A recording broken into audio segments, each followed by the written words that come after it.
Are you people out there? Hey, I am not Jill, but this is Tobe, and we want to thank you guys for joining us tonight. It's been kind of a slow news day, hasn't it, Tobe? Yes, it has, man. Oh Yeah. man. Gosh. Yeah. You see this? Did you see this guy that phoned into court for a driving while suspended license, but he was driving No, I the did car? see that. You and Yeah. I think we have the same algorithm for a lot of the crazier news stories. I did see I, that one. I think so. Yeah. So, anyways, that's the only court news I've seen today.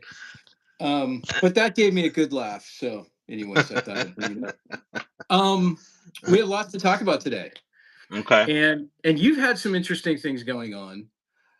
So maybe we start there. What do you think? Oh my gosh. Well, my weed whacker, if that's what you're talking about. I think you're talking about how my weed whacker string got tangled up inside the binding unit. That must Ooh. be what you're talking about. That is the most pressing issue out here at the ranch is Hmm. how I'm going to get the old weed whacker back in tip-top shape. Yeah, But it's man, I feel it's for you. yeah, it's the country life. It really is. And by the way, if anybody wants to get me some .80 string for my steel weed whacker, you can send that to Winnipeg, Manitoba. That's where you always send stuff when I was a kid. It was always going to Winnipeg, Manitoba. So send it to Winnipeg, Manitoba. No, everything's going good here, man. These are all farm jokes for the kids. Everyone I loves a like good farm jokes. I like and farm good jokes. ag farm joke. We've had the kind of a crazy day getting on here. I had some technical issues here, so we're a couple of minutes behind, at least on my end. But you dropped a new video here in the wake of, one of the things that I'm a Bigfooter. Like that's my hobby. That's what I do. As I go out and I try to elicit activity with this phenomena as much as possible. And so, yeah, to your point, there has been some stuff that has happened out here less than 45 minutes from my back door. And I guess what's encouraging about it is I haven't leaned on the help of others to find this area. It's all, I found it in the wild. I didn't need an algorithm to send me off to a place in order to find this place of, I guess I would call it activity. I sent you some of the audio files here. We shared some of the audio last week with people. It is an anomalous area, and I'm encouraged to try to get there now that the weather is picking up a little bit. In fact, it was gorgeous today. I did have on Yeah. a Hawaiian shirt Ooh. about 15 minutes ago again. So anyway, we'll keep people in the loop here. Maybe towards the end of the show next week, I'll have something more to share. But as for now, we're just researching our little hearts out. We are doing some research, and maybe we can touch a little bit about the sound that you did get, Hmm. and maybe the placement of your audio recorder, and maybe even talk about some tips and the audio recorder that you use Mm. for some of the folks out there that are interested in doing this themselves. Like what kind of steps you take, and how do you secure that there's no, or how do you kind of like set it up so there's no tampering, so you can rule out other Sure. human-made Well, sounds. so, there's a link that you sent me. So I encourage people to go look at the link that you sent me for what's known as a Zoom H1 dictaphone recorder. And it's a higher grade version of what I usually use, which is, again, this little Tascam Hmm. DR05. Just a great all around recorder, very sensitive microphones.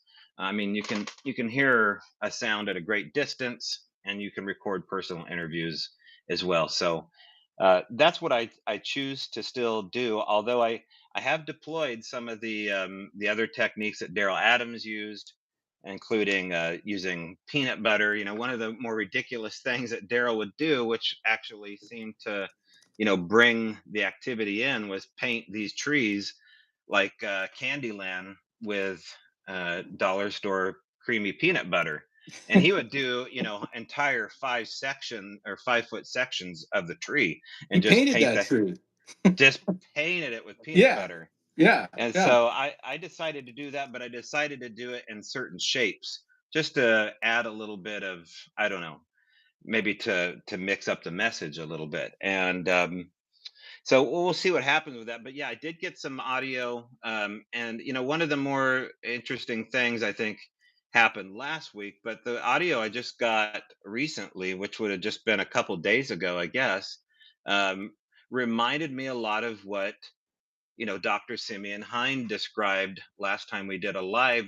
I encourage people to go back and watch the last live we did with Simeon, where we talk about this flexibility of audio to enter into a space, a la there being some kind of supernatural or paranormal experience at the same time, lights, UFOs, Bigfoot, ghosts, those kind of things, anomalous stuff. And then this unexplained audio that seems to follow these plasmoids, or these relic neutrinos that he's studying as well. Not only does the camera footage seem to match, when people film these anomalous things such as Bigfoot, ghosts, and UFOs, there's often a distortion, and we'll talk later about these distortions. But why is that? And to furthermore, what's going on with these anomalous sounds? So this is a pretty locked down area that I'm working at right now. It's accessible, for certain. However, I have seen no signs of anybody up, in this area at all. And I recorded what sounded like the sound of, and you heard the sound too. It reminds me a lot of like a minivan door sliding closed, and then the clasps, or the locks catching. You said it sounded like a pelican box, which if you're a cameraman like yourself, you keep all your delicate, highly valuable equipment watertight in a box with four buckles called a pelican box, correct? yeah, yeah, And that would make no sense given the location of where this recorder was, which was, hanging 7 feet up in a tree in the middle of nowhere. So that didn't make a lot of sense. And again, there should be an exit and an entrance for these sounds, especially given the dense foliage. You should hear something, like a person with a pelican box or a minivan coming into the location. So these sounds, these anomalous sounds, and we don't really, it's hard to make room for them in the biological theory of what Sasquatch is. However, the car door slam, the trap door, um, these sounds refuse to go away. And if you're lucky enough to hear one of these with your own ears, it will befuddle you. Just imagine yourself in a place like, Ron Moorhead up in the High Sierras just quickly comes to mind. Hearing these kind of anomalous sounds, and talking, to Ron, uh, for the last 7 years, he will explain to you that there are anomalous sounds associated with what happened in the High Sierras, and that just, expands out to other research areas. yeah, yeah, yeah. As a matter of fact, while we're doing this, and first and foremost, I want to say thank you to Fontucky, California, for your tip. That was awesome. We appreciate that. I'm at a loss of words for once.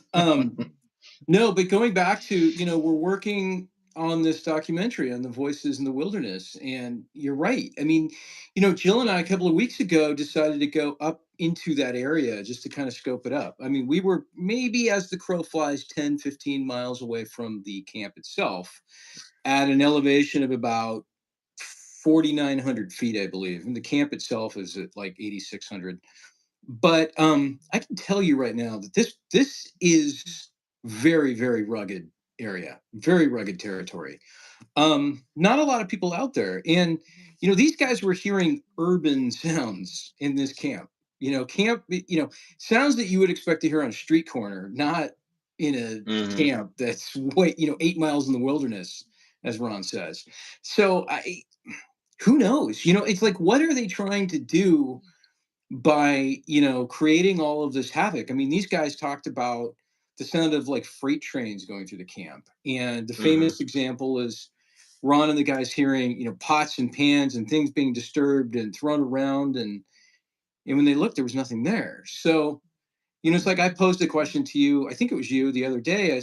I said, can these sounds travel through portals? Is there an open portal someplace in the vicinity where the sounds are escaping from. You know, yeah, it's Well, some yeah, good or are questions. they, or is the action of something entering, exiting, causing these sounds to happen, and that's just the consequence of the interaction of something coming and going, or like you say, maybe it's leaking through. Maybe these are residual sounds. I know in the poltergeist world they call these the like stone tape theory, where the earth basically is holding on as a resonance, and you know maybe there's something to that with the power of quartz, right?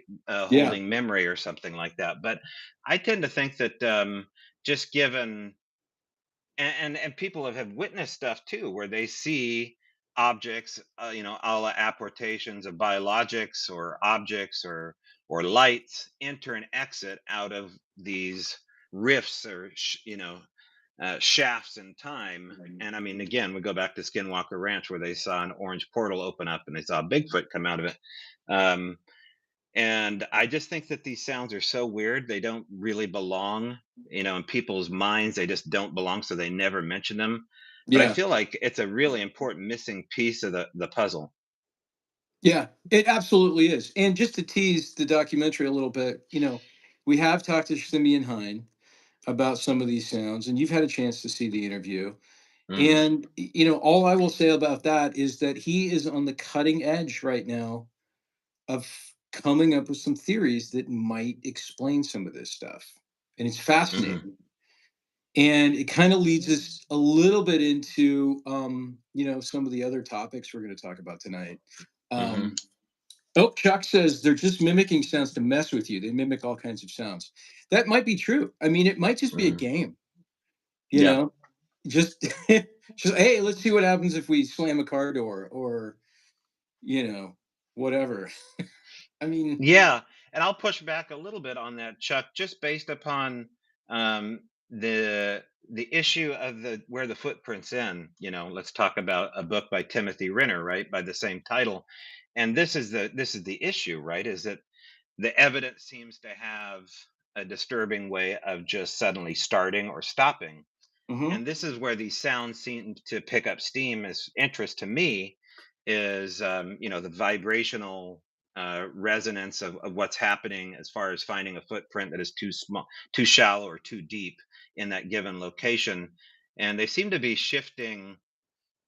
It's hard not to picture Captain Kirk at this point, calling Scotty to get him the hell out of there. And that's what I picture going on with Sasquatch. And there is reports. Let's just get weird. I have heard reports of Sasquatch carrying devices. I've heard of Sasquatch with devices embedded in their skin, wow, usually almost like bioelectric, um, self-illuminated squares or circles or orbs in their chest cavity.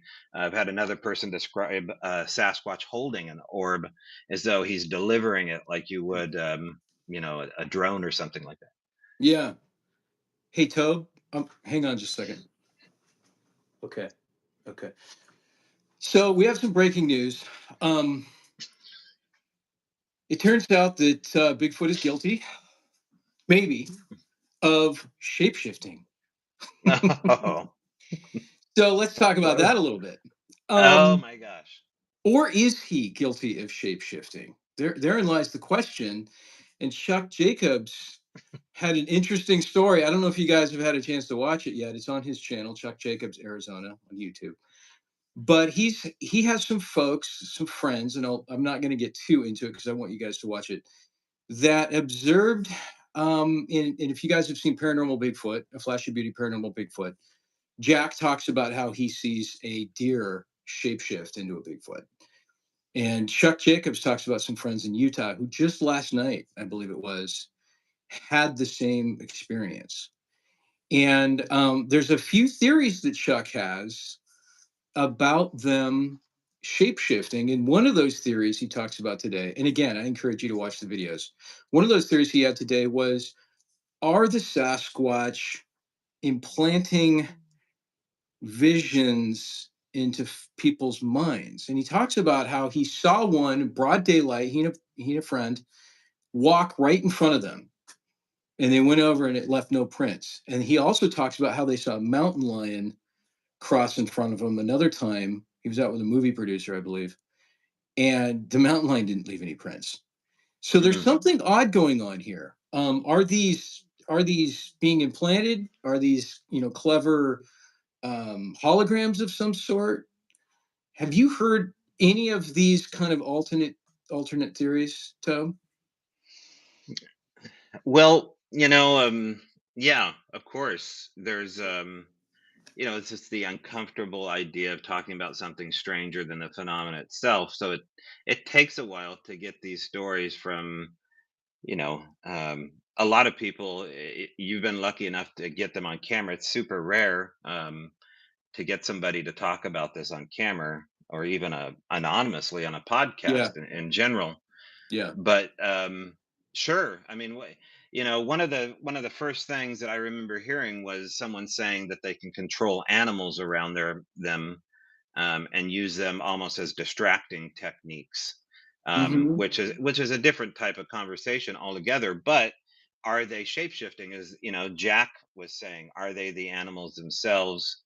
Certainly, there's the stories of them doing said things, but I've never witnessed anything like that myself. I know that there was a project called Project Cameleo. I'm unsure of the date when this was looked at by the DoD, but in short, Project Cameleo was a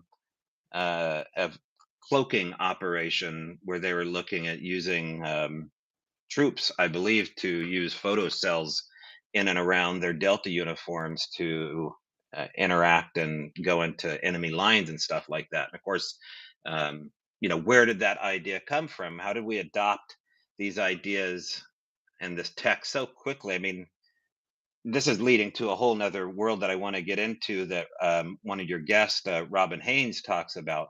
But in short, there seems to be these leaps in technology that are happening, century to century or decade to decade in this case. And are they coming from research? And this is what Henry Franzoni said. I mean, he definitely put the nail in the coffin here where he called them hillbilly scientists. Are they laying down data points for the worker bees to create these things? Yeah.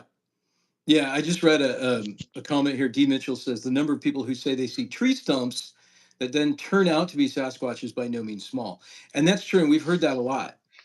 You know, Mm. um, but the question is when you talk about energy and you talk about the use of energy and how much energy it takes to shapeshift or transform into something, you're talking about trillions of molecules and atoms and everything else that makes up a flesh and blood standing creature Hmm. transforming into something else. And if you could do it, visually somehow, where it's like a neurological thing with the person watching it, then you're gonna save so much um, energy. And Robin talks about that a little bit too, about how in that interview, if you guys haven't seen it, she talks about how they utilize a massive amount of energy to do some of the things they do, and these really align with a lot of the things that Simeon is talking about. So Right. And now, is she the one that also brought up the fact that she believes they do it with their hair? Did she bring up that they cloak using their hair? I don't recall her bringing that up. She might have. I think it was one of the guests. Somebody We're talking has. about It Robin sounds familiar. Hayes. Yeah. Yeah. Which is interesting, that people are leaning on that theory because that goes into, it might have been Todd Neese that came up with the theory that their hair is basically like fiber optics. And Todd Neese is ex-military man, um, and is running Beachfoot. Been in the community for years, friends with Peter Byrne. And I believe it was his theory that their hair is basically like a fiber optics connector, and that they can shift light spectrums like a polar bear, but even more drastic than a polar bear can. Just for the mere fact that they can do it to their skin as well, right? I mean, this when they people see a Sasquatch cloak, yes, I've heard encounters of people seeing only pieces of a Sasquatch manifest as it, let's say, crosses the highway in Seabeck, Washington. Um, but to cloak your eyes, to cloak your hands, to have a moment like Barb Shoop did. Their fingernails aren't hairy, their teeth aren't hairy, their eyeballs aren't hairy. So I don't know if that really holds water. And then in which case you have to go over to Pearl Prahada's theory from the author of the book Manatang, who theorizes that they use a stone called rubidium that has interest by the DoD as far as cloaking tech is concerned. And that's just a local mineral. I forget where it is on the periodic table chart, but it's a local stone or mineral out here that, when ground up into a fine powder, is used by the DoD and computer components for cloaking tech. So there's a lot of ways to look at this stuff, and it's hard not to just call this magic, dude. I mean, I know we want to say that this is science undiscovered, but man, if it quacks like a duck, Yeah, yeah, exactly. I see Jane Doe says it's them changing vibration, and we talked about this quite a bit. yeah. But the other question is, if if they have an ability to get into one's mind and mind speak, Hmm. could they have an ability to get in the same part of the brain and make us hallucinate for all intents and purposes? Maybe that's what Harold and Cody saw. Maybe Harold and Cody couldn't Mm, find a hair on the ground that day because what they saw was projected onto their minds. It doesn't change, in my opinion, it doesn't change the importance of these sightings in these mm, instances, because any biological creature that's here on Earth, whether they're from outer space or other dimensions or whatever, any creature that has that ability is scary, um, because those are you could potentially weaponize those assets. mm. um, you could create all kinds of different visual scenarios that could cause somebody to do something and control them. So Yeah. it's a total rabbit hole. Earlier on, um, Jeff Rohn mentioned the shape-shifting sighting that Rhonda had, Hmm. and he asked you to talk about that if you want to talk about that. Well, I don't want to tell Rhonda's story out of turn, but since she's mentioned it before on podcast and in public, this was the only experience that I know of that she had. Although I kind of doubt it, just knowing how often Rhonda is out in the woods, even to this day, and she's not too far from the Al Moon area, generally speaking. And but in the Sierras, I believe it was her and her cousin were down. Niece, I think it was. Niece, okay. Yeah, yeah. Her and her niece were in and around the general area where you were just at, below the Sierras, below the Sierra camp. And I believe Rhonda and the niece was in a different area, saw movement on the hillside. And what Rhonda said she saw was the profile of a large Sasquatch, a male Sasquatch, kind of posing for her. She described it as though he was exhibiting his physical form, showing her just how built he was, almost like a showcase. And so she was watching this profile, I believe, move from left to right. And as it was heading towards her niece, she basically, I think, yells out, "Did you see it? Did you see it?" And I think the niece said something to the effect of, "You mean the white wolf?" Because out the other side of the tree was something altogether different. Yeah. And I think I got the story right. I'm Yeah, not and if quite you sure. didn't, though, we have it on camera, and it's Okay. going to be in the Voices of the Wilderness documentary. But Mm, folks are going to have to wait a little bit to see it. But yeah, that's the gist of the story. mhm. The whole point of the story is that she saw Bigfoot and her niece saw a white wolf.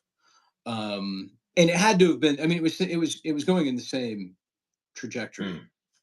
So yeah, it's Jeff Rohn says the niece went down to the outhouse, so that might have Okay. been where she saw it. Well, Jeff, you need to tell the story from now on. That's right. Jake Weinstein says Bigfoot should be tried and in prison for his crimes. Um, Jake, we're Holy. not gonna comment on that right now. The Sass said to Rhonda, "Watch this." Jeff says, Oh, that's right. Let's go.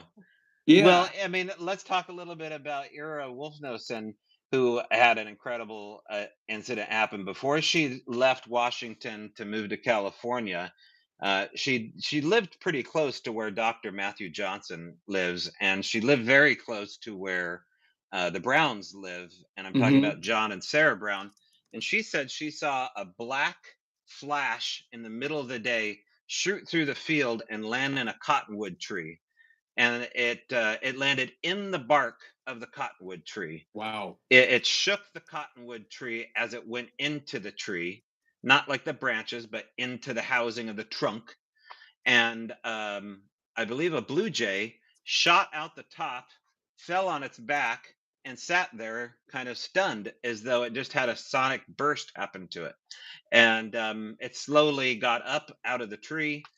Uh, and so what the hell was that? I mean, was that a moment to where Sasquatch was, going through a shapeshift, or was it, the consequence of it going inside the tree, and the bird was, basically exploded out of the branches because of that?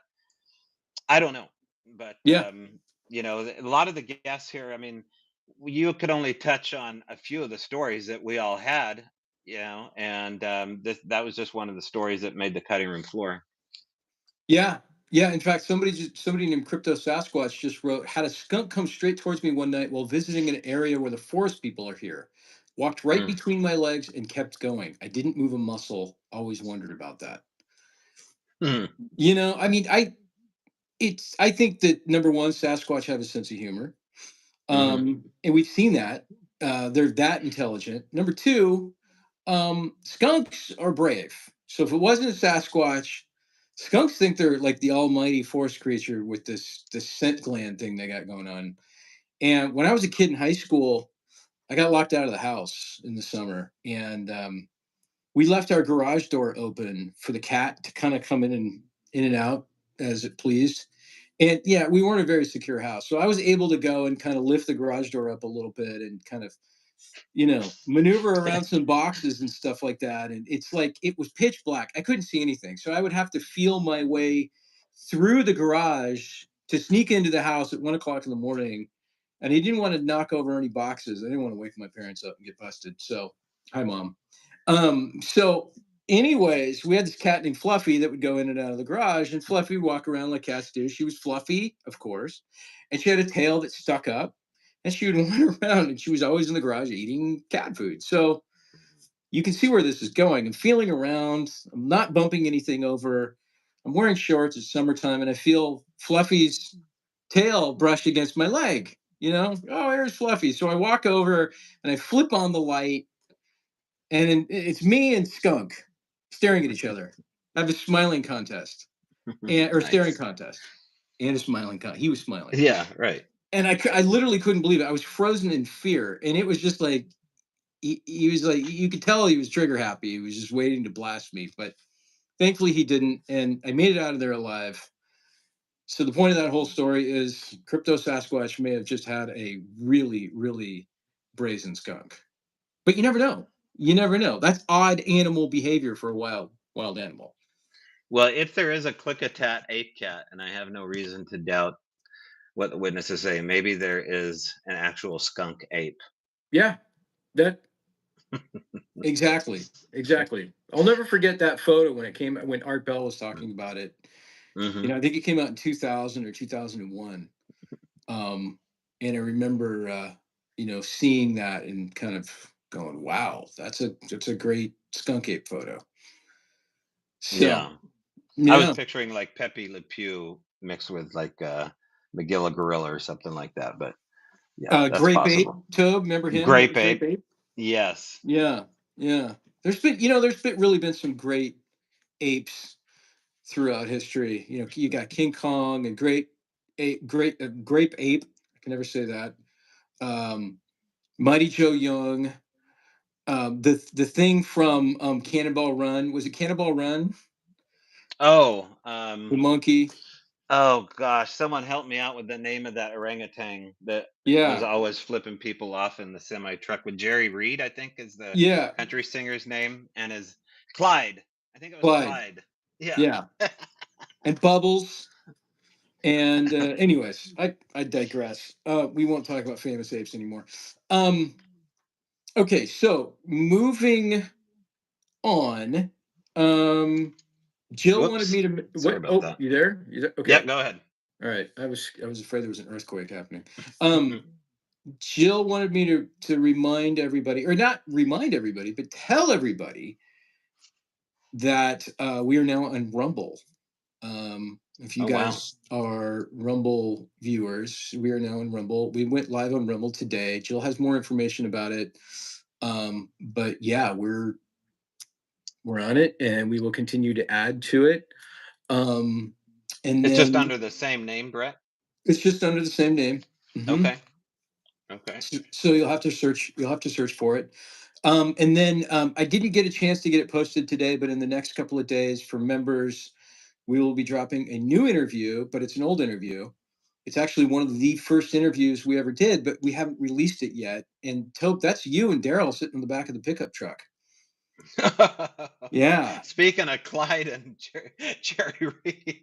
yeah. It's cinema's two of cinema's most famous duos. It's like Starsky and Hutch.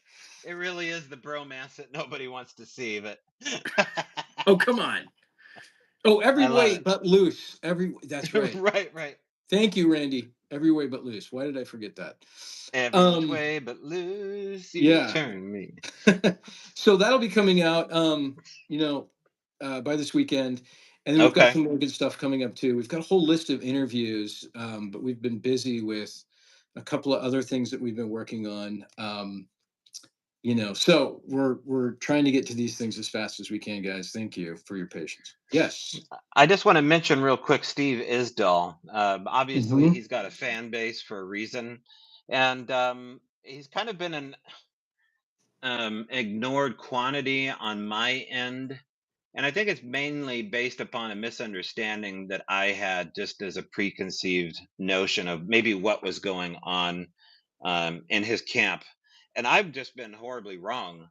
Um, he is talking about the same stuff that we are, just in a different way. And he has a no nonsense approach. Obviously, if you haven't seen his channel, it's the facts, how to hunt, and the stuff that he's talking about. The interview that Rich set him up with a guy named, I believe it was Hucklebridge was his last name. But Rich Germeau, who's I'm speaking about, set Steve Isdall with an interview with someone he met through Dave Polites, and this Mr. Hucklebridge.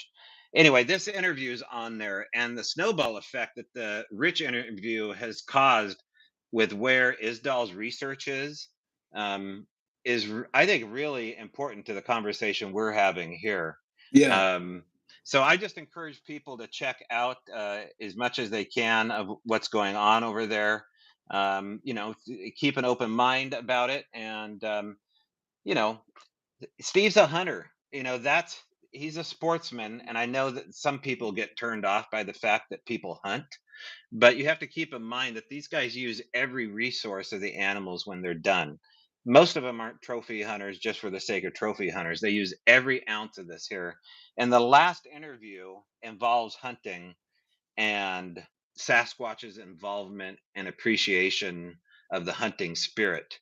So I just encourage people to go check that out over at the Facts How to Hunt. Yeah, exactly. Yeah, no, Steve is great.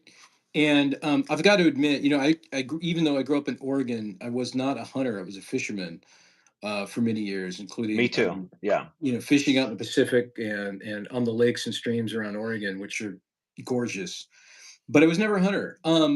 And so I didn't really understand hunting. You know what I mean? And through this Mhm. process of listening to these guys, it's been eye opening. And I have a lot of respect for these guys. Mhm. It's not easy work to go out there and harvest an animal. And these guys are some of the biggest nature lovers and animal appreciators I have ever met. Mhm. Um, so yeah, I would encourage folks to check out, Steve's show. A lot of people do. He's got a huge audience, and Hmm. we want to thank Steve too for sending some folks here. Um, and Rich, of course, Hmm. sending some folks here too. So we appreciate you guys.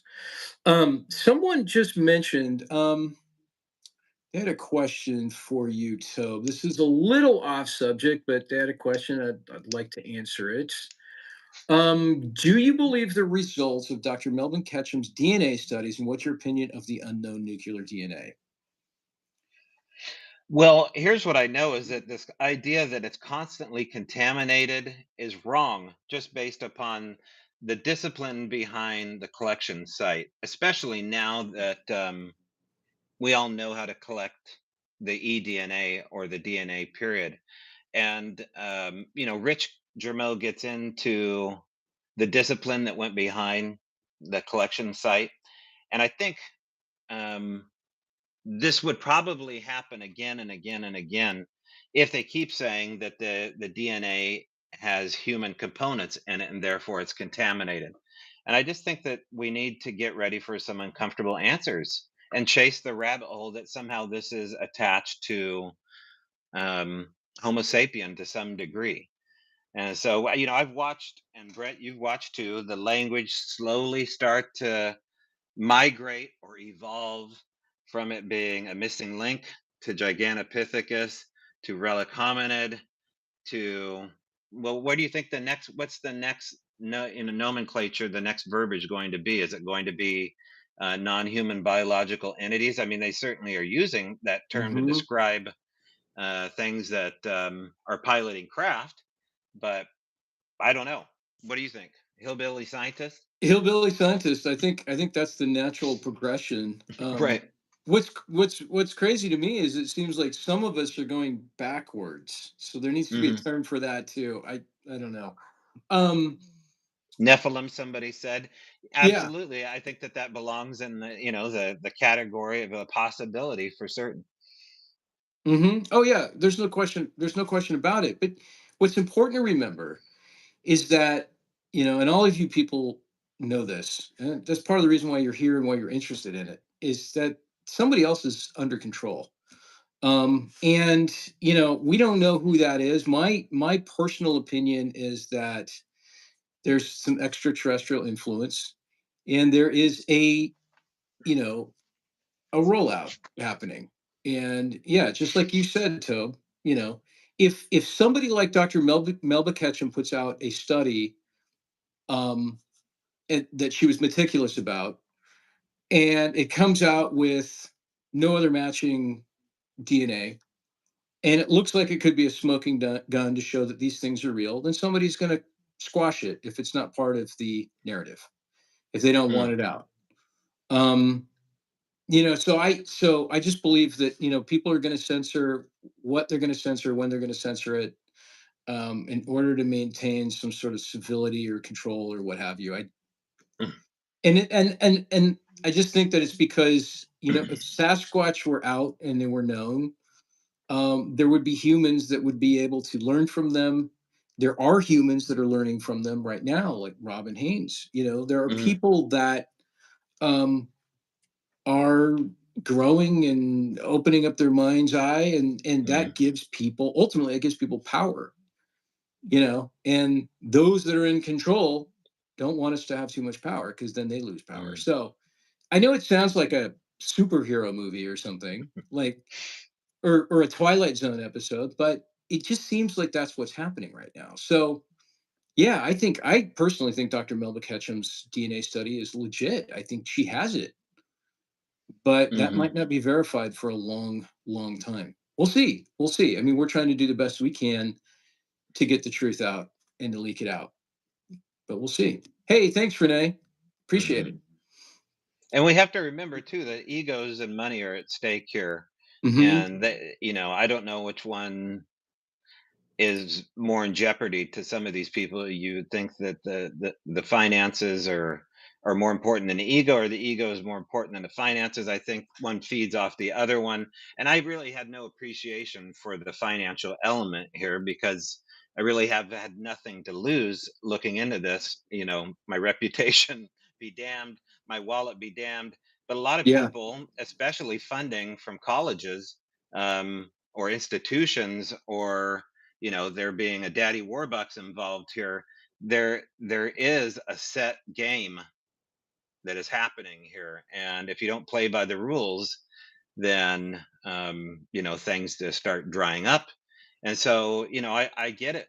Even TV channel, when we're looking at these reality shows based upon the stuff that we're talking about here, they have an audience that they're trying to reach, and if you steer away from that audience, it's going to tick off their advertisers mainly, it seems like, right? And Yeah. Yeah. so you got to follow these rules if you want to get a check cut to you, Yeah. and that's just the way it goes. Yeah. I mean, look, as filmmakers, even, there are any number of grants out there to make documentaries, but we know that we're not going to get any of them to do a Bigfoot documentary. They're just the folks out there that are giving away money want people to do movies on real science. You know, Never mind that this is the biggest story or the second biggest story in human history. Mm. Um, so it's like we don't even bother. We don't even try because we know we're going to be rejected, even though they haven't had a chance to watch our other movies or even listen to the evidence and come back and say, we think you should make a movie and it should premiere at Sundance in order you can get the media attention that you need Hmm. to alert humanity that this is actually happening. Um, but again, we're trying to reach the widest audience possible. Um, but yeah, it's you got to go where the money is if you're working for a academic institution. And I mean, look, Dr. Meldrum's doing great work. He's a brave guy. He has certainly been called lots of different things by lots of different people in academia, but many people are taking him seriously now. So Hmm. is he's and Grover Krantz, same thing. These guys Hmm.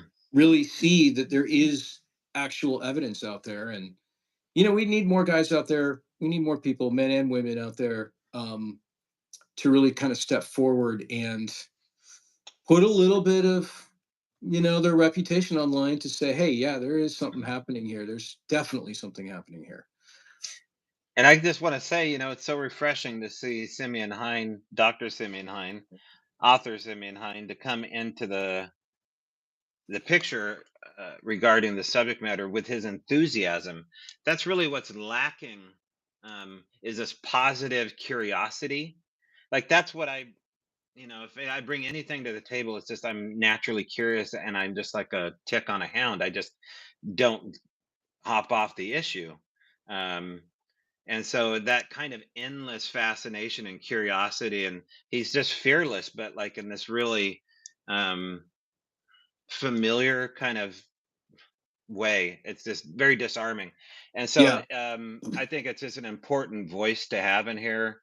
And just watching the video that you sent me here is it's so neat that he's having this conversation twice, the last documentary and the next documentary. So anyway, if you ever get a chance to see Simeon in person, or check out his YouTube channel. And I know he does have a new YouTube presence. He just released another video. Do you got the name on that at all, Brett? Let me look it up Okay. here real quick. Okay. Because yeah, he does have a great presence. Hmm. And I would encourage everybody to check out his channel. Right. Because he's a brilliant man, and Hmm. he approaches the subject matter in a friendly Hmm. way. And And he's very curious about he's curious about the data set because it is so at ground level as far as the information building up now from where he's at, and looking at it from you know, a place of, he studied crop circles, let's be hmm honest here. I mean, he comes from a world of looking at something that sounds altogether different, but it seems as though there's the same data set that it's gaining steam. So he's very curious about your stories and very willing to listen to them. So if you ever get a chance to do it, I strongly suggest it. Yeah, yeah. I just posted in the chat Hmm. Simeon's YouTube channel at Okay, Fractal there you go. Friend. Simeon There you has go. he has his doctorate degree in fractal sociology. No, is that right? Yeah, fractal sociology. I think it is. Which is, yeah. I'm not even gonna go there. I'm gonna let Simeon explain that Yeah, one. right. Please do. But it's a complex science that Hmm. studies things such as hidden events, and we talk about Hmm. hidden events a lot. And hidden events are things that are happening on a sociological level, um, Hmm. that aren't like in the mainstream press. So in other words, Bigfoot. You know, look at all of these people, hundreds of thousands of people that have had Bigfoot experiences. We're all talking about it. We're live streaming it. Yet people are going, no, that's a bunch of baloney. Those are myths. Yeah, therefore, it is a hidden event. It is real. It is happening, but nobody is acknowledging it. Um, Speaking, I want to back up real quick, Tobe. Speaking of people that put their reputations on the line, there's a guy down in Las Vegas, a crime scene investigator, who has done huge cases, including the murder case of Oscar Pistorius, who was the infamous Oh, case Blade Runner. of Blade Runner. Yes, Yes. who I was actually supposed to film an interview with about a month before he killed his girlfriend, but I couldn't do it because I had a broken leg. Oh, The this is getting irony. ironic, man. Yeah, which was really odd. And of Yeah. course, Oscar was he was a huge star at that time. He'd just done the Paralympics, and I think he had medaled in it. But anyways, going back to this crime scene investigator, he works with the Las Vegas police, and he has taken a look at the evidence of the aliens that landed in the backyard of a family in Las Vegas, and he is convinced that these beings that were briefly captured on camera have are using a cloaking device. Now, did he do the digital recreation that I watched, where they show the digital outline of the shadow that's 9 feet tall by the fence? Is I that his think work? I think so. I think so. I haven't seen that. I haven't seen that, so I'm not sure. Okay. Yeah, I encourage people to look for this video where I believe we're talking about the same. He's like a forensic digital artist on top of what you described, or this is a different case. But yeah, we're kind of talking about the same thing here. Is that this story is not going away, and now the witness angel is speaking quite openly with journalists and news anchors about what's happened inside the house in the last 12 months. Because this Oh, doesn't end with just UFO encounters by any means. This gets into the world of the hitchhiker. Have you heard that? I have not heard that. No, Oh, no. yeah. So their house is full on haunted and they're moving. Um, Wow. they have had they watched the pages of the Bible turn by themselves at the kitchen table. They had a crucifix float upside down, and the body of Christ ripped across the room from the upside down crucifix. Yeah, Um, I'm moving right then and there if that but happens. they Yeah. attribute it to what happened in the backyard, right? Like they're just like, this belongs to that. That when all the S hit the fan here. And so, what is that? It just sounds straight up demonic, right? Like that's what he's describing is like there's a demon in the house, and those were Yeah. demons, not aliens. So um I don't know, man. It's pretty wild. I mean, the photograph of the depression in the backyard is a full on crop circle laid down in front of the excavator in the gravel. Um and the people are saying this is full on cloaking tech, right? Like this is Yeah. what the scientists are saying. We know that this is cloaking. Yeah. Yeah. They're saying it's technology.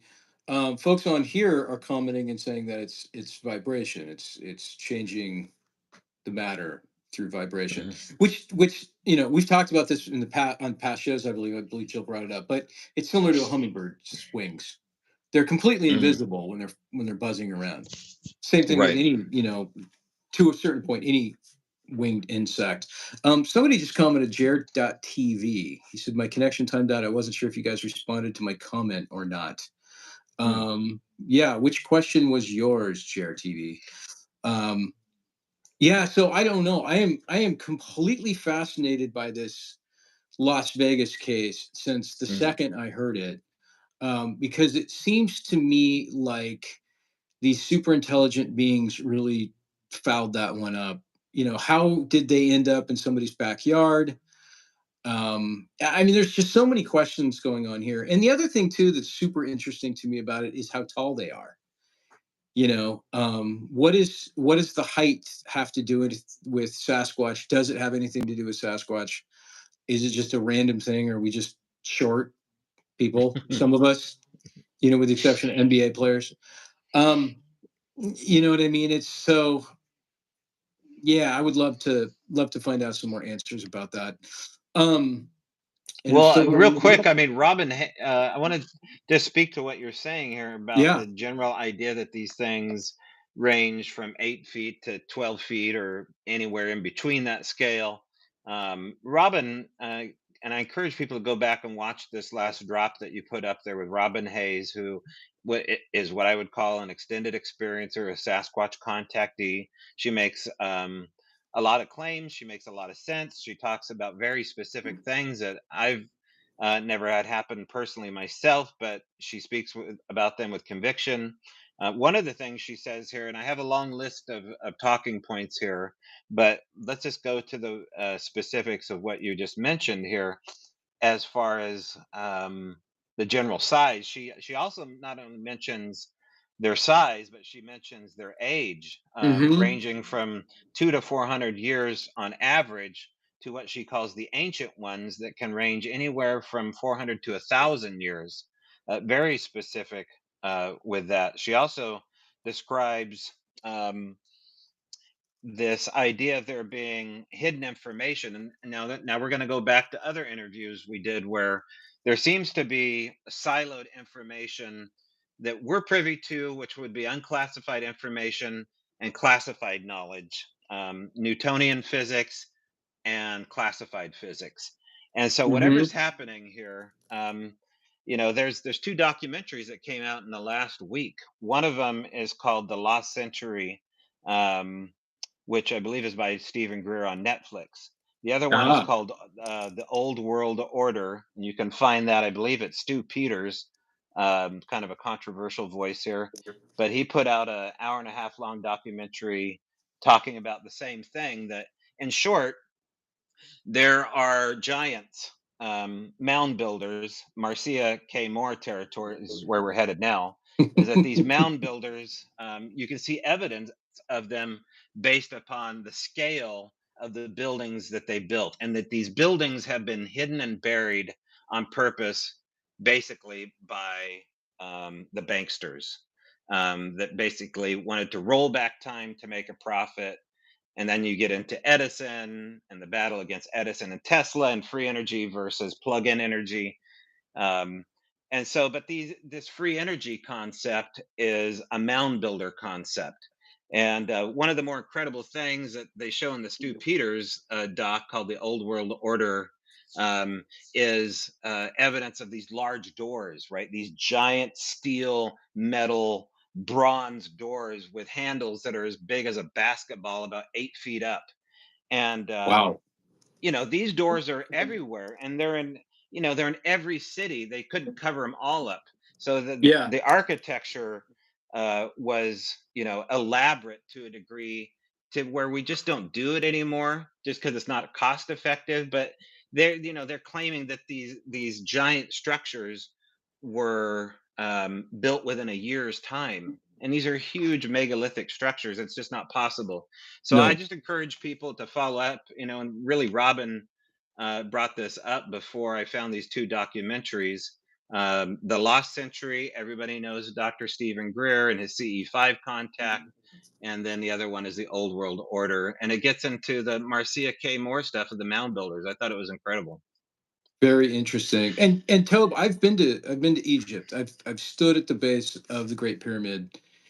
And Oh, this was a long time ago. I mean, this was back before. I mean, I was interested in Bigfoot and stuff back then, but I mean, this is almost 20 years ago. And I'll never forget it. It was a poignant point in my life, obviously. And when I stood there at the base of that pyramid, it wasn't mind speak, but there was a strong voice in my head that was saying this was not done solely by human hands. It's one of those things that you're looking at going, and remember, folks, if going back to history class, that the Great Pyramid of Giza that I'm talking about was built. We are closer in our time right now to Cleopatra than Cleopatra was to the Great Pyramid of Giza when it was constructed. That's how old it is. So they're and you talk about modern engineers are having trouble figuring out how it was constructed. Mm-hmm. Modern engineers. So I mean, yeah, it's proof right in front of us. It's one of the seven natural wonders, or not natural wonders. It's one of the seven wonders of the world, and it's proof right in front of our very eyes, that there had to have been some sort of giants involved with humanity, or maybe all humanity was giants. We talk about Mm-hmm. in the paranormal Bigfoot. Um, so yeah, I mean, we're getting a lot of folks here. The pyramids in Egypt, same size and position. Obviously, there's that one Tumwater. Is it Tum? No, Tum Tum. Oh, yeah, yeah. In fact, I just had a Facebook memory come up a couple days ago where we had flown a drone over that. Yeah. And just to remind people what Tum Tum is basically in the little town of Amboy, Washington, on the edge of like Battleground and Longview, Washington, the last farmer's field before you hit wild wilderness. In fact, the Lewis River, where Wes and Woody's Bigfoot encounter was, that territory is a mountain called Tum Tum Mountain, a sacred site, according to the Native Americans out there, that they would go to every year and have a celebration until like the 1980s, and then it suddenly stopped. Um, but a lot of them feel as though this is a four-sided or a three-sided pyramid, and you flew the drone over it. What did you see when you flew the drone? I flew my drone entirely around Tum Tum Mountain. At one point, I actually lost connection with the drone. I didn't know where it was in the sky. I had a general idea, but I couldn't see it. I think it was on the other side of the mountain. And I've got about an 8 mile range on my drone, so I wasn't that far away. So there could be a magnetic interference thing going on there, or I've only really had that happen a few other times. Mm. One time was when I was chasing a UFO in Utah, or something that I saw, not chasing UFO, but something that I saw land on top of a hill that Oh came yeah, out of we I think talked we've about talked that about it on last this week. channel. Yeah, yeah. Yeah, yeah, they came out of a UFO or a square shaped cloud. That was interesting too. But Let's talk about that some other time. yeah, Tum Tum is really weird. It's one of those things where you like kind of round the corner and you see it and you're like, Yeah. really? That's Nature's hands? I don't know. Mm, Very, very interesting place. You kind of get that vibe, when you mhm. look at it, that there's definitely something Yeah. spiritual about it. Well, and that's Jeff Roan's old territory. Back when Jeff, I believe you lived right down the road, less than 15 minutes away, if I'm not Yeah. East Fork of the incorrect Lewis about that. River. Yeah, Yeah, cool area. yeah. Jeff's kind If of you want seen to and done look, it all, actually. yeah, there's a guy named Sean Mooney, Sean, last name Mooney. Sean Mooney has done a lot of research on Tum Tum Mountain and why it is a pyramid. He's got a lot of evidence, lidar evidence, and beyond that. So check out his stuff online. And but yeah, maybe those are things that are best left forgotten by a lot of these power brokers that want this narrative to happen their way. Yeah. Yeah.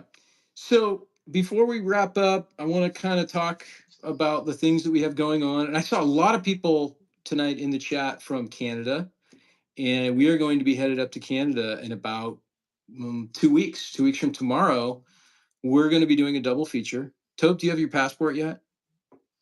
You know what? No. I just finalized the paperwork on it.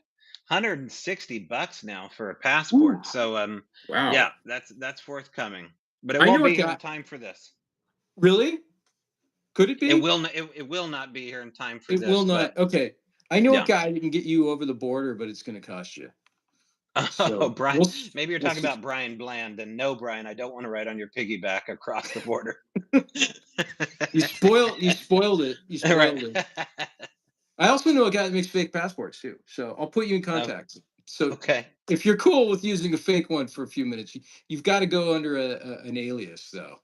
Okay. Now I'm never Daryl, getting over. it's going to be Daryl Adams is going to be your alias, spelled with one L. Okay. Right. It's such a common name, right? Yeah. Sorry, Daryl, I'm just joking with you. But anyways, we've got a screening in Castlegar, British Columbia, the beautiful hamlet of Castlegar, British Columbia. I hear footsteps behind me. Oh my gosh. Oh, look at that. It's a lady Weird. in black. I don't see anything, but I Really? feel something. I think she's Uh-oh. cloaked. Um, The trolls are coming out now. do you want to do you want to do you want to Eh. do you want to take my spot, Jill, and talk all about the events coming up? Beat it. Just like I that. just- I I'm just- done. I just got off another Okay. podcast and now Well, I'm Oh, is that back how in it's the gonna hot go? seat. it's been real, you guys. It's been real, and I promise to come back soon. Do you need to monitor the No, Yeah. I think Oh, it's everyone's right kind of here. behaved themselves actually. were people Yeah. well behaved because I was Yeah. gone? Yeah. Well, Yeah. Nancy Fry's got a big axe that she's been whacking around, so Good. she's taking care of us. Good. So But But we We're were just talking about Castle Guard, wrapping it up. yeah, wrapping it up. Okay, so yeah, hey, if you're gonna be look, I'm gonna plan your 3-day Bigfoot weekend. Friday, June 14th, we are screening in Castlegar, BC, and I don't have like the specifics, like the actual like street address or anything. Go to our Facebook page or even in the community section of our YouTube channel. Everything's there. It's going to be a double feature, and then so that's Friday, and then on Saturday. Did someone say double feature? Dun dun dun. Sorry. Okay. Never mind. And then Saturday, scoot on down to Meadowing Falls and go to the Bigfoot Festival, and also take in the Selkirk Sasquatch event with David Shealy and Marie Dumont, all the way from Florida. Yeah. Would you quit Oh. doing that? And then, gosh, what do we have? We have Sasquatch Summerfest in Oak Ridge in July. Then we have Olympic Strange Days, and who knows what else will happen between now Oh and my then. gosh, so much. Oh my gosh. Well, speaking of Olympic Strange Days, before we end here, today's clue for 2 free tickets to this 26th, 29th event with Dr. Simeon Hine, the cast and crew of A Flash of Beauty, some of the stars of A Flash of Beauty, Rich Germeau, Barb Shoop, myself, Nancy Fry, and a few surprises, wink, wink, nod, nod, sold out event. If you'd like 2 free tickets, there's going to be a scavenger hunt launching. Celebrate your independence on the 4th of July and go on a scavenger hunt out here in the Olympic Peninsula for these 2 free tickets. And you're going to have 3 different levels to the scavenger hunt. You're going to arrive someplace, go to a second place, and the third place. There will be the prize. All you got to do is find it. Should take you probably less than 3 or 4 hours to complete said exercise from beginning to end. No promises. This week's clue is hallway. Hallway is the clue. So, if you want more clues, stay tuned or go back to listen to previous episodes of A Flash of Beauty, the live show, or check out OlympicStrangeDays.com. Very good. And before we wrap up, I was just on another podcast that was live, Blondes and Booze. So go check out their podcast and watch Is it Booze? Booze? No, Booze. Oh, Booze. Okay. Oh, Just there was no libations involved? No, Blondes and Booze. The libation is another podcast that we will not recommend tonight. Go over and check that out. It was a lively conversation about the Crypted world, A Flash of Beauty, upcoming events, and yeah, it was just a real fun time. Well, I just appreciate you guys monkeying around. Every Thursday is where you can find us here, 7 p.m. Pacific Standard Time. Coming up soon, I'll be booking our guests for the podcast. Those will probably be airing around the same time as the scavenger hunt, in and around the middle of July or so, like that. So get ready for that. I don't know what will happen to the live shows at that point if we're doing a podcast at the same moment we're doing live shows. We'll have to talk about that internally. But yeah, a lot of stuff going on. Stay tuned. And, as Daryl says, we were normal till we started doing this. Yeah, it's true. Alrighty, kids. Good night, guys. Thanks for all your Night, support. guys. Thanks for being here. No one mentioned the Dogman video on Thinker Thunker Cabal 313. Oh, shoot. We are We'll going have to to get check on that that out next week. and get back to you. Oh, and Tobe, how's the puppy? Jane Doe wants to know. Oh, Cooper's doing good. He's wonky eyes are never better. His eyes remind me of in I can't even do it. It's just literally like good. It's so crazy. in like Young Frankenstein or whatever. Yeah, it's Marty Igor. Feldman from Young Frankenstein. Yes, Marty So Feldman. fast. Oh, classic. Okay. Okay, you guys. Good night, Talk to and you thank later. you again. Okay. You push Bye-bye. the button. Push the button. And we're